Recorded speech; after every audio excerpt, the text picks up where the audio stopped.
Primeiro, parabenizar a presidente Dilma pela coragem, pela tranquilidade e pelo respeito à democracia expressado pela sua presença. Fico até feliz, presidente, tem um pouco mais de 2 meses de estar aqui e ver os 3 presidentes dos poderes estarem aqui, não neste momento, mas quem sabe, né, em um momento futuro, essa prática de termos 3 presidentes aqui debatendo os problemas do país seja algo que precisamos incorporar à nossa cultura democrática. Chega de o presidente vir aqui, ler o documento e sair. É bom quando o presidente vem, lê, fala e também ouve. Então, acho que talvez na reforma política possamos construir um momento muito importante para o Congresso Nacional e para o povo brasileiro que nos está escutando agora. Presidente, o tempo passado não tem retroatividade. Com ele a gente só pode esclarecer ou aprender. Aqui estamos aprendendo e esclarecendo algumas questões. Muito se falou em contabilidade criativa e maquiagem contábil ao longo desse processo.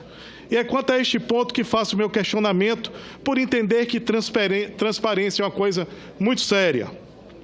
Diversas vezes ouvimos aqui questionamentos sobre a maquiagem contábil, que não tinha outra finalidade senão causar um bom impacto eleitoreiro, criando uma fraude eleitoral. Pois bem, é fato comprovado que no balanço 2014, os bancos mostraram em seus balanços que tinham a receber do Tesouro. Acontece que no mesmo ano o governo não lançou o respectivo valor com débito em seu balanço. E este fato foi tido como uma falta de transparência e maquiagem contábil.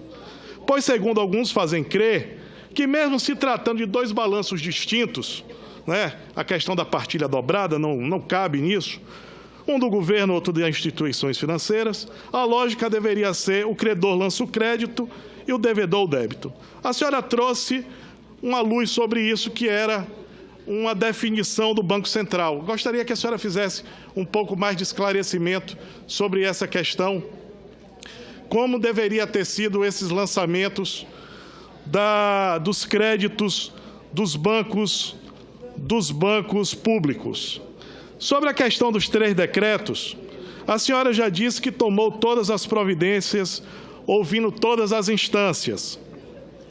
Queria saber se, quando a senhora assinou os decretos, se havia alguma manifestação contrária à assinatura de Vossa Excelência, se alguma instância em documento disse que não era para a senhora se posicionar em relação àquele documento, aquela assinatura. Sobre a tal da pedalada, queria saber se a senhora esteve presente pessoalmente em alguma reunião ou orientou a decisão de adiar os pagamentos aos bancos públicos. Finalmente, presidente, a gente sabe que a população está muito cansada da politicagem. Eu acho que uma das faltas de credibilidade na política é devido a que políticos e partidos perdem a razoabilidade no julgamento de certos processos, de projetos, de programas e até de leis que muitas vezes são muito boas para o país, dando as costas à razão, amealhando méritos para justificar ações meramente por interesses políticos, esquecendo o povo brasileiro. Com a tranquilidade e a responsabilidade que a senhora tem, pergunto à senhora, se a senhora estivesse nesta cadeira, aqui como senadora, e a senhora com sua resposta pode iluminar o futuro da prática política no nosso país. Se a senhora aqui estivesse sentada como senadora e fosse um opositor da senhora que estivesse naquela cadeira ou alguém que a senhora não gostasse, o encaminhamento do seu voto seria pelo conjunto da obra ou seria apenas pelos fatos apontados no processo? São essas questões que tenho, senhor presidente. Muito obrigado. Obrigado, senador Roberto Muniz. A palavra com a senhora presidente. Senhor senador Roberto Muniz, gostaria de falar para o senhor que eu acho que não há como, em qualquer circunstância, sentado aqui ou sentado aí, desrespeitar a Constituição. Então, eu não entendi a sua pergunta, ou não consigo respondê-la, porque não acredito que, em qualquer circunstância, sendo senador ou sendo presidente, se pode desrespeitar a Constituição. E, portanto, quero reiterar para o senhor que tudo o que fiz foi respeitando a Constituição. Não havia, da minha parte, nenhuma deliberada tentativa de desrespeitar a Constituição. Aliás, senador, durante todo esse processo, nós temos evidenciado que as práticas, até o momento em que elas ocorreram, elas não vinham sendo questionadas e que, a partir de um determinado momento, elas passam a ser questionadas. No caso dos decretos de crédito suplementar, só a partir de outubro, e considerando que só tem 3 decretos, 2 de agosto e 2 de julho e 1 de agosto. Considerando isso, e como é só a partir de outubro que há uma decisão definitiva do órgão competente, que é o Tribunal de Contas, não havia, senador, uma das bases da acusação, que é o dolo. Não havia dolo. É isso que nós defendemos. Além disso, no que se refere aos financiamentos do Plano Safra, principalmente aos subsídios do Plano Safra, que o Plano Safra subsidia a agricultura familiar e a agricultura comercial, a grande agricultura. Não havia, naquele momento, nenhuma interpretação definitiva de nenhum órgão que alterasse a prática sistemática que vinha sendo executada desde o início do Plano Safra. Não havia.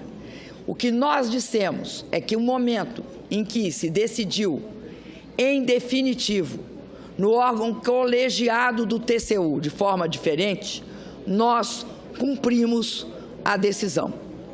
Apesar de, em vários casos, discordarmos dessa decisão.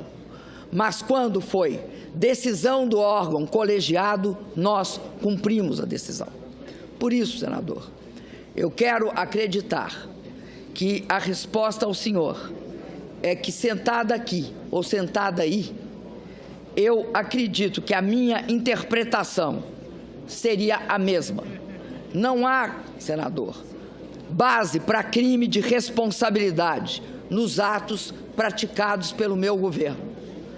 Num caso, senador, que são os decretos de crédito suplementar, porque o processo de contingenciamento implica que eles não produzam efeitos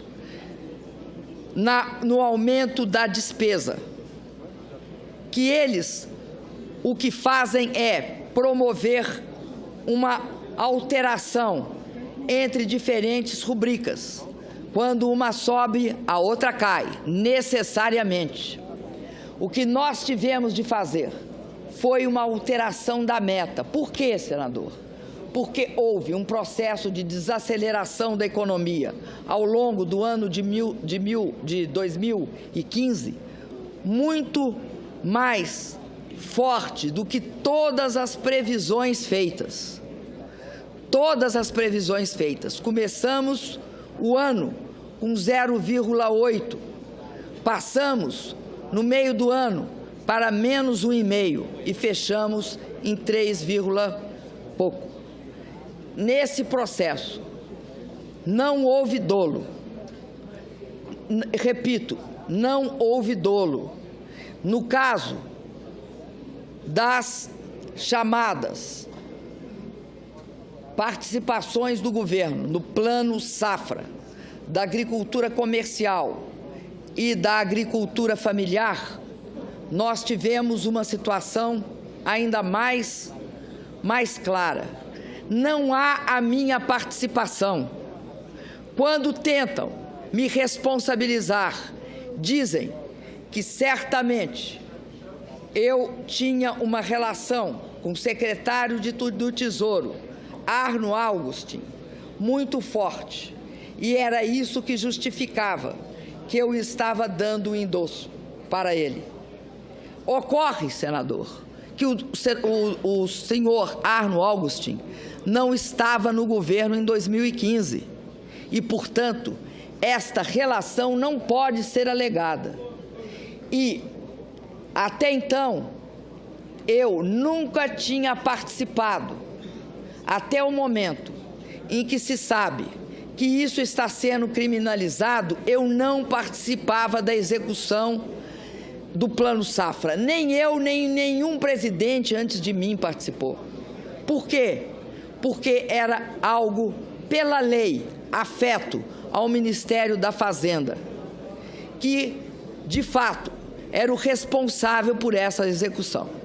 Então, senador, o que eu quero dizer ao senhor, que não há, do ponto de vista, o meu ponto de vista, da minha defesa, nenhuma responsabilidade no que se refere ao fato de que eu tenha deliberadamente cometido um crime contra a coisa pública, que eu tenha desrespeitado uma lei que incontroversamente estava vigindo, que eu tenha desrespeitado um decreto que incontroversamente vigia. É isso, senador. Espero ter respondido ao senhor.